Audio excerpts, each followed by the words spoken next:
দেখুন ভিডিওটি, এক হাতে খাবার খাচ্ছে এবং আরেক হাত দিয়ে ঘুষ নিচ্ছে। দেখুন ভিডিওটি।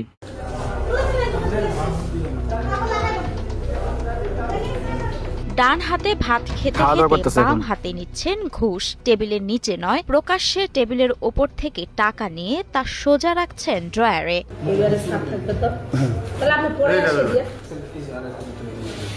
হ্যাঁ, উনি এতই টাকার লোভী হ্যাঁ। যে উনি খাওয়া করতেছে, দুপুরে লাঞ্চ টাইমেও তার ঘুষের টাকা নিচ্ছে। ঠাকুরগাঁও জেলা রেজিস্ট্রার অফিস।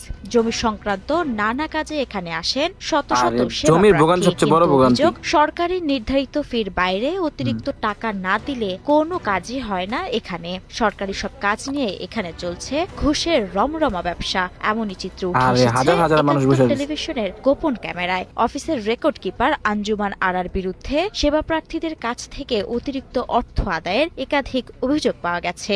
টাকা ছাড়া তো সাব রেজিস্ট্রার অফিসারে কোনো অফিসার কথাই শোনে না। টাকা দিলে সমস্যার সমাধান হবে দ্রুত গতিতে, নইলে থমকে যাবে প্রয়োজনীয় কাজ। দেদারসে এমন ঘুষের রাজত্ব করেছে এখানকার কর্মীরা। জমির দলিল নকল বাবা। কিংবা রেকর্ড সংক্রান্ত সেবা নিতে এসে অতিষ্ঠ সাধারণ মানুষ। ভুক্তভোগীদের দাবি, বছরের পর বছর ধরে রেজিস্ট্রার অফিসে গড়ে উঠেছে এক ধরনের অনিয়মের সংস্কৃতি। অবশ্যই কমেন্ট করে আপনাদের মতামত জানাতে ভুলবেন না।